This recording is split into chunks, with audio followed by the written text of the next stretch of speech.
اللہ علیہ وسلم کے پیارے دیوانوں، لیکن یاد رکھنا اللہ کی مدد فاسق و فاجر کے لیے نہیں آتی، اللہ کی مدد منافقوں کے لیے نہیں آتی، اللہ کی مدد کافروں کے لیے نہیں آتی، اللہ کی مدد ہمیشہ نبی کے وفاداروں کے لیے آیا کرتی ہے، اللہ کی مدد کا نزول ہمیشہ وفاداروں کے لیے ہوا کرتا ہے۔ میرے آقا صلی اللہ علیہ وسلم کے پیارے دیوانوں، آپ اٹھتے ہوئے جنازوں پر اگر خدا کی مدد کا انتظار کر رہے ہیں تو ہمیں اپنے دل کے اندر ٹٹولنا ہوگا، ہمارے دل میں اللہ کے رسول کی وفاداری کتنی ہے، ہم حضور کے وفادار کتنے ہیں۔ اللہ اکبر، اگر بیٹی کی لٹی ہوئی آبروؤں پر ہم اللہ کی مدد کے منتظر ہیں، مسجدوں کے مسمار ہونے پر اللہ کی امداد کے منتظر ہیں، تو ہمیں ٹٹولنا ہوگا ہم اللہ کے رسول کے وفادار کتنے ہیں۔ اس لیے کہ اگر بدر میں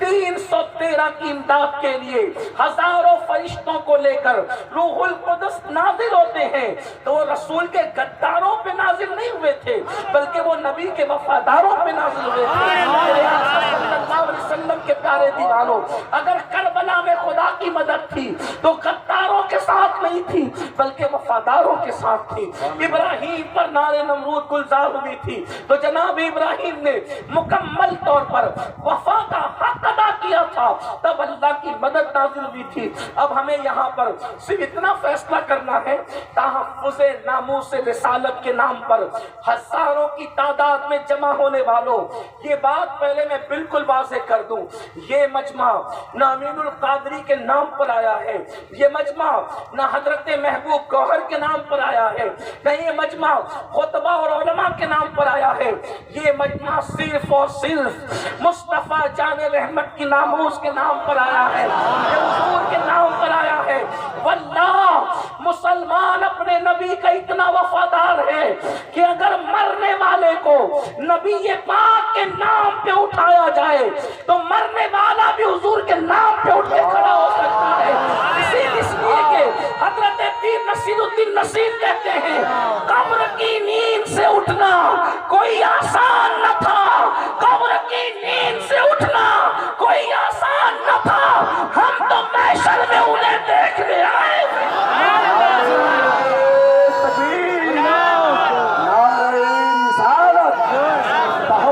ناموس رسالت ان سے حضور تاج الشریعہ حضرت مولانا سید امین القادری صاحب قبلہ علماء اہل سنت۔ اور میرے امام تو کئی حدیثوں کا نچوڑ پیش کرتے ہوئے یوں کہتے ہیں یہ کائنات بھی بنی اور سجی ہے تو صرف ان کے لیے، ورنہ خدا کو زمین اور آسمان بنانے سے غرض کیا تھی؟ جب یہ زمین اور آسمان نہ تھے تو بھی وہ خدا تھا، یہ نہ رہیں گے تو بھی وہ خدا رہے گا، لیکن بنایا کیوں؟ تو وہ کہتے ہیں زمین و زمان تمہارے لیے، مکین و مکان تمہارے لیے، چنین و چنا تمہارے لیے، بنے دو جہاں تمہارے لیے، دان میں زبان تمہارے لیے، بدن میں ہے جان تمہارے لیے، ہمارے یہاں تمہارے لیے، اٹھے بھی وہاں تمہارے لیے۔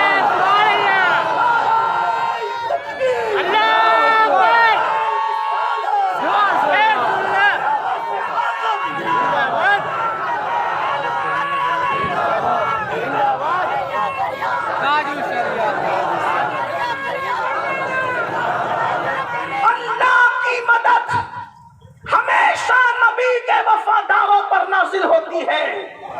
اللہ کی مدد کبھی غداروں پر نہیں آتی۔ اب اگر خدا کی مدد چاہتے ہو تو پہلے اللہ کی بارگاہ میں اپنے آپ کو رسول اللہ کا وفادار بنا کر پیش کرنا پڑے گا۔ جلسوں میں وفا کی قسمیں کھانے سے اللہ کی مدد نہیں آئے گی، کانفرنسوں میں فدا کا امی و ابی کا جلسہ لگانے سے اللہ کی مدد نہیں آئے گی، صرف نعرے کے طور پہ لبیک یا رسول اللہ کہنے پر اللہ کی مدد نہیں آئے گی، صرف درد بھری تحریروں کو لکھ کر پڑھ کر آنسو بہانے سے اللہ کی مدد نہیں آئے گی۔ اب یہاں سے لے کے وہاں تک اس ہزاروں کے مجمع سے کہنا چاہتا ہوں،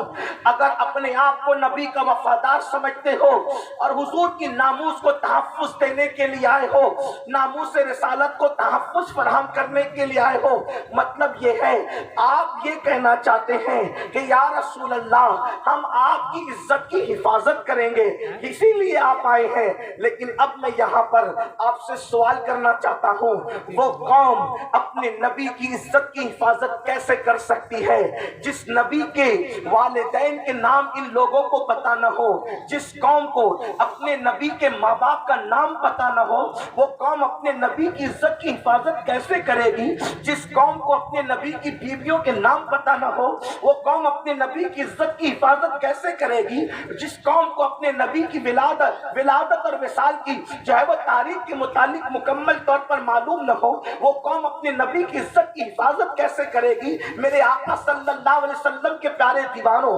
آج پوری دنیا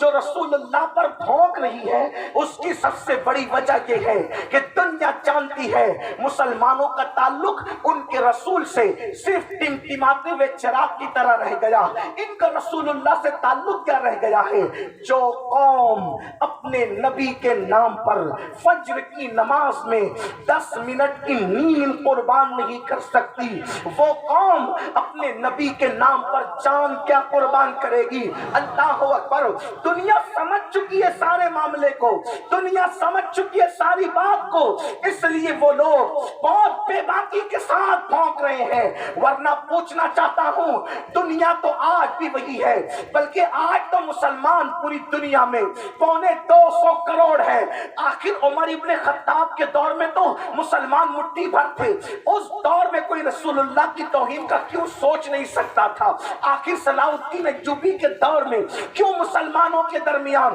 کوئی رسول اللہ کی توہین کا سوچ نہیں سکتا تھا؟ آج کیوں توہین کے جو شخص کی شہرت چاہتا ہے وہ رسول اللہ پہ بھونکنے لگتا ہے، وہ حضور کی توہین اور بے ادبی کرنے لگتا ہے؟ اس لیے کہ پتہ ہے اس قوم کو رسول اللہ کے بارے میں کچھ نہیں پتا۔ کیا میں اتنے بڑے مجمع سے یہ سوال کرنے کا حق نہیں رکھتا کہ تم نبی کی عزت کو تحفظ دو گے؟ محمد الرسول اللہ کا مطلب ہی بتا دو کیا ہے؟ جس قوم کو